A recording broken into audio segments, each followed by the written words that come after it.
What's up, y'all? Jay here, and welcome to the Shillverse. So today I'm actually going to be talking about the DCEU, which was run by Zack Snyder and had the movement Restore the Snyder Verse, and the DCU run by James Gunn, which is, currently starting up. It's been a very polarizing thing as of lately, and I'm going to do this in a few parts.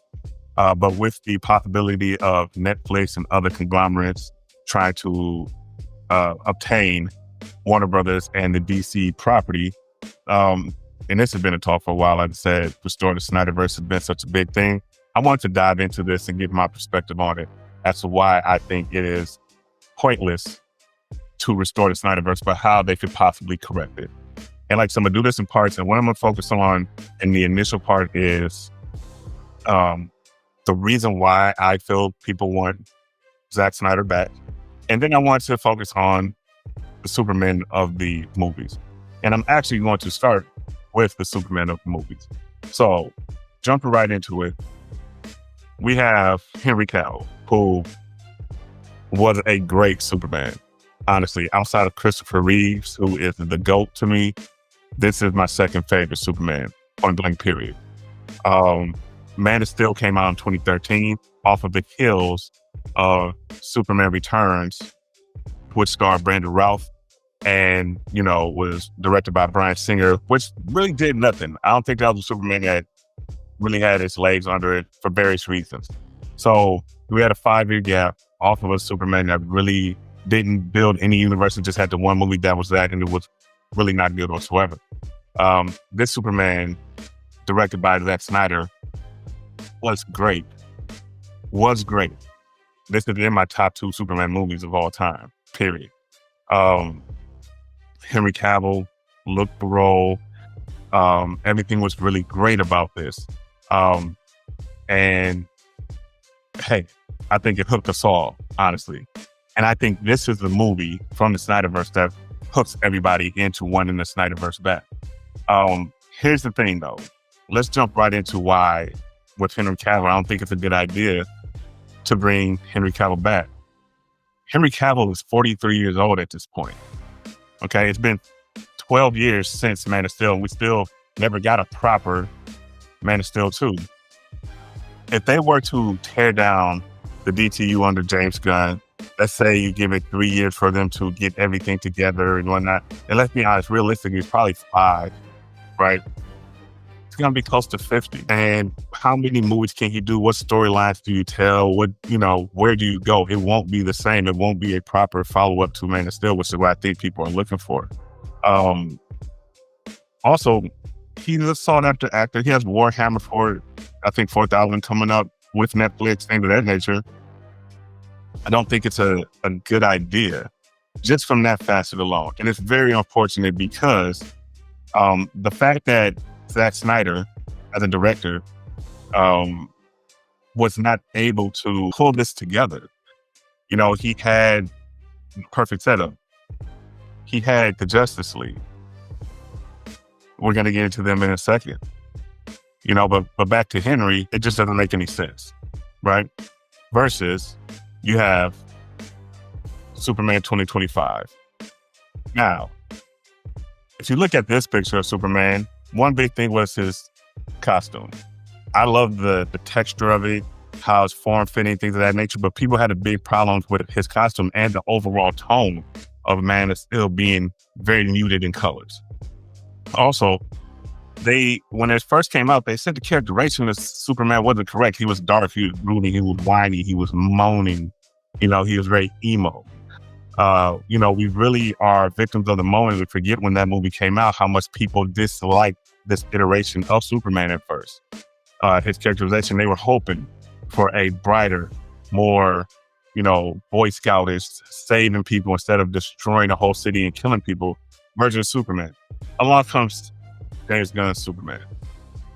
And while I personally did not care for instances like this in the movie, which drove me crazy, overall, the colors. Let's be honest, the costume kind of sucks. It's not, I'm not sure about that. Maybe in the next one, they'll fix that. But this is what happens when course correction happens. when you don't, when you have to feed what is, the whole thing. And also, Debbie Cornsweat, he's 32. He's 32 years old. How much more can you do with him? Which they are already planning. He's going to be in the Supergirl movie. They already are starting on Man of Tomorrow. Like, the possibilities are there to go further, Yes, we love things like this from Superman. Man, that's great. We love things like this from Superman. But this is what we have now. And that's not a problem because I'm going to get into it. So going back to Zack Snyder and James Gunn, all right? So the big issue, or at least what was perceived as a big issue, this new Superman is too quirky, too corny. And as I said, with Zack, the big thing was it was too dark, too brooding. ManOfSteel specifically. And we did also get, with Superman, we got Batman v Superman, which was great because we got our new Batman and Ben Affleck, which was great. I love that casting of that personally, right? Still a very dark emo movie, still things that did not characterize the characters for the comic books specifically, which was what people were complaining about then. To the point to where they did not like the iteration of those. Now, there are people of it that really liked it. Me, I love Man of Steel. Batman v Superman was okay. I watched it. We needed a director's cut to get the whole story, which is the thing. Let's look at Zack's movies in the DCEU. Man of Steel was a great movie. Now, I know there's two on here that didn't actually happen. That's fine. I'll get to it in a second. Batman v Superman. It's a movie, like I said, needed a director's cut to really get the full vibe of it. Suicide Squad. It was entertaining just because it was a movie. Was not liked. People hated it. The iteration of the Joker. People have problems with so many things. Wonder Woman was a good movie. It was a solid movie, right? Not directed by him, but in his universe. Aquaman, $1 billion movie. Was an entertaining movie. JusticeLeague. We all know about the tragedy that happened with Zack Snyder with that movie and everything. They brought Bryan Singer in to correct it. And when he tried to correct it, what he was doing was he's trying to do some of the course corrections that all the fans that were paying for the movie were complaining about, i.e. brightening the colors, making Superman more jolly, things of that nature. That was the complaints at the time, is what affected that movie. Also, you needed a 4-hour cut of this movie to fully grasp it. And let's be honest, it was entertaining, it was good, but it wasn't great. It was not what people are making it to seem. And then we had, Shazam, which the first Shazam I thought was okay movie. But is that really, because this is the SnyderVerse. This is what you guys are clamoring to restore. Are you guys clamoring for Shazam? Are you clamoring for The Flash? Are you doing the same for Aquaman, even though it's Jason Momoa? Are you doing the same for that iteration of Suicide Squad? We're not even going to talk about Wonder Woman 84, okay? Batman is in here, but that's technically not even in that universe. It's just not. That's Matt Reeves, and that's a kind of an Elseworld type of story. I just don't get it. Now we go over to the things that James Gunn has done. A superior version of Suicide Squad. Is it a great movie? No, but it's better than what we had gotten, right? We've gotten 2 seasons of Peacemaker. First season was great. The second season, it left some to be desired. Creature Commandos. It's an animated series, but the characters lend to where they can bring them into real life, right? Then we got the Superman movie, which is literally technically the second movie in the world just because of the Suicide Squad, but okay. And we have Supergirl coming up. There's not a lot of failures in there.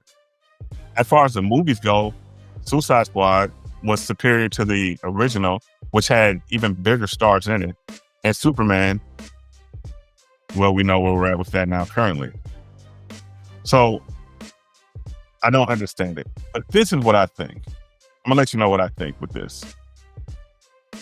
I don't think people really liked the Zack Snyder universe of his movies, because I remember in real time during that time, everybody was complaining about it. But there's something that Zack is superior in by far than James Gunn for what I've seen.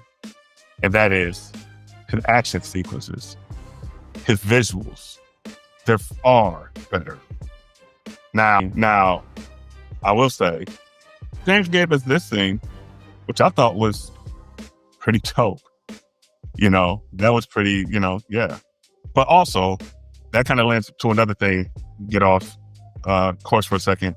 This whole thing about this Superman is soft, he's whining, he's crying, he's not as strong.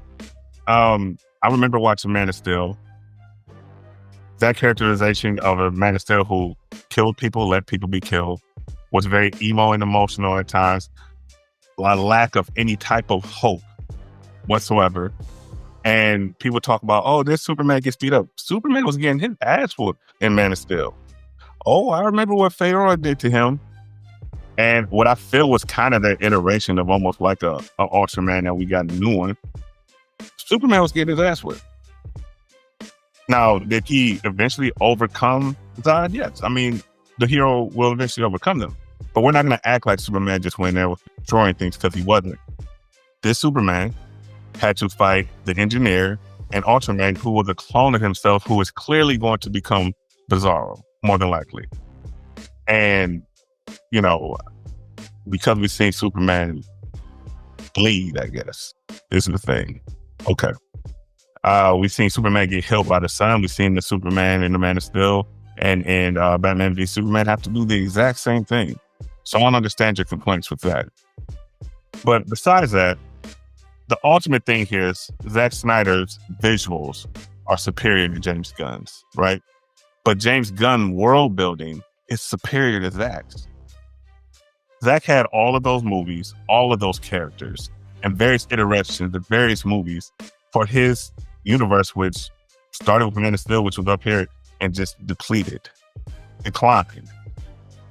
Versus James Gunn, who really technically has two, let's be real, it's one movie, and he's already building the world and putting things in place for it to kind of be for it to escalate, for it to incline.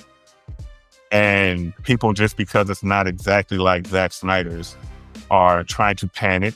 Hence the whole thing with the wallet closed movement that, I understand you like the SnyderVerse and you got to start with another one. No, the SnyderVerse isn't coming back. The best thing I think, and here's a good thing about this, I feel James Gunn and Zack Snyder should work together, kind of like they did on Dawn of the Dead. Zack should handle the visuals, or work with him on the visuals to get the look of this to be kind of like we had with, his universe. The action sequence, which Zack does better than most people. I mean, let's be honest. Why did you watch the movie Sucker Punch? If you did, I did. It wasn't because of the story. It was a horror story. But the action and the cinematography and the visuals was great. That's why we do that. Army of the Dead. Visuals. All of these movies that he has his hand in directing, the visuals are great. The stories are not that good. His world building is not good. He had all these movies that flops. Think about how many villains, and I'm going to get into this in another video, how many villains or how many main characters in a Zack Snyder-led DCU movie that you've seen one time. You got no real conclusion with, no real storyline, no build, no anything. That's something James can do. That's something I feel James is doing in a smart way. Let's be honest with the Restore the Snyderverse. Would it have been great a year after things start falling apart? Yeah, it would have.